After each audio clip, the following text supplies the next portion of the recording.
Despite the overlapping duties of the two roles, there is actually a huge difference between an executive assistant and an administrative assistant. So without further ado, let's go over the key differences between the two. So, what is the difference between an executive assistant and an administrative assistant? Number 1, responsibilities. The administrative assistant's job is to carry out various clerical and administrative tasks to support your team so they can perform their duties effectively. These tasks include, number 1, answering and directing phone calls, number 2, handling data entry, number 3, maintaining contact lists, number 4, writing and sorting emails on behalf of other office staff, number 5, organizing and scheduling meetings and appointments, number 6, booking travel arrangements, number 7, maintaining a filing system, number 8, taking minutes of meetings, number 9, assisting in the preparation of reports, or 10, conducting research, performing basic bookkeeping duties. Of course, an administrative assistant's duties vary from company to company, but that's what they generally do. The executive assistant can perform the routine day-to-day duties of an administrative assistant, but they usually handle more critical tasks, such as, number 1, directly assisting executives, number 2, managing projects, number 3, devising business strategies, number 4, handling payroll, number 5, updating expense accounts, number 6, checking corporate credit accounts, number 7, processing payment requests, 8, representing the executive by attending meetings in the executive's absence, number 9, onboarding new employees, 10, planning events, 11, preparing reports, 12, assigning work to clerical staff and following up on results. You'll notice that the executive assistant is privy to private information that is usually reserved for high-ranking members of a company, so they must maintain confidentiality and discretion. So, what are the qualifications? The minimum education requirement for an administrative assistant is a high school diploma or its GED, General Education Development equivalent, although there are instances where college-level training is preferred. Since formal qualifications are typically not required for someone to become an administrative assistant, those who possess a balance of technical and interpersonal skills should have a leg up on the competition. Those with prior experience in the role are sought after as well. Administrative assistants who opt to specialize in specific industries need extensive professional knowledge in their fields. For example, a medical administrative assistant has to understand medical terminology, anatomy, and medical coding, or a legal administrative assistant needs to have a thorough understanding of legal terminology and procedures. At a bare minimum, executive assistants are expected to have at least an associate degree. However, most employers prefer candidates with a bachelor's degree and a more specialized knowledge of the industry they will be working in. There are some roles where a master's in business administration, MBA, is required, especially if the executive assistant is expected to a key role in an organization's management. Since this is a higher level position, extensive professional experience is required as well. Previous administrative or secretarial experience is usually required for someone to become an executive assistant.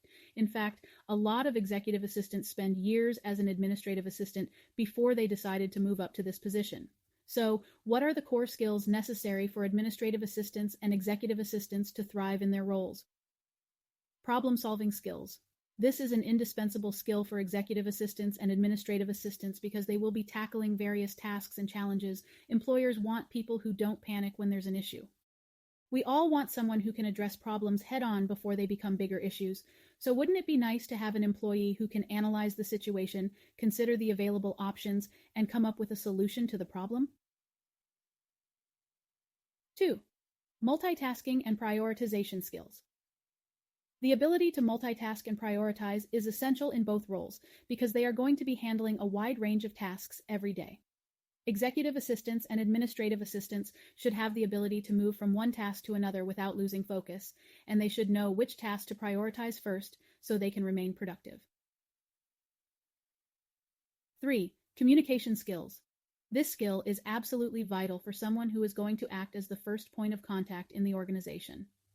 Excellent written and verbal communication skills are required for both positions if they are to do their jobs effectively. Can you imagine hiring an assistant who can't get their point across with clarity, or someone who doesn't really understand what you're saying? That's a disaster waiting to happen. 4.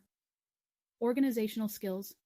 This skill helps executive assistants and administrative assistants accomplish their tasks on time and maintain consistent productivity. Someone who is organized should be able to analyze their workload and plan how they want to carry out their tasks so they can meet deadlines and avoid delays. Number 5, technology skills. Executive assistants and administrative assistants just can't succeed in their roles if they are not tech savvy. Proficiency in Microsoft Office, Word, Excel, PowerPoint, and Outlook is a must, and they also have to keep up to date with the latest software tools to stay productive. So, wrapping up. As you can see, both roles can contribute to the efficiency of an organization. They are there to ensure that everything is running smoothly, and they can free up your time so you can focus on the matters that require your personal attention. However, hiring a United States-based executive assistant or administrative assistant can be costly. Executive assistants in the United States can earn an average annual income of $55,000, while administrative assistants have an average salary of $35,000 per year. That's just too much for small business owners and entrepreneurs who are on a tight budget. Fortunately, outsourcing is always an option. You have two choices here. You can either do it yourself or get an outsourcing service to do it for you. Hiring through an outsourcing agency is hassle-free, so you may want to go with this option if you don't have the time to go through the entire recruitment process. However, it should be noted that you still have to take the time to onboard your new employee to integrate him/her into your team. You can't expect your new hire to hit the ground running from day one. Another thing worth noting is that outsourcing agencies do take commission fees for their services. After all, they did look for the executive assistant or administrative assistant on your behalf. So if you want to save more money, you may as well do the recruiting yourself. It's really not that hard, but you have to be patient. Check out onlinejobs.ph if you decide to go the DIY, do-it-yourself route. With over 1 million profiles, the site has the largest database of Filipino virtual workers, so you shouldn't have a hard time finding the right candidates for the role. Just create an account, post your job ad, and wait for the resumes to come in. So good luck with your search, and let us know if you have any questions. In the description below, you will find a link to our favorite job board, Online Jobs. Hope this has been helpful. See you in the next video.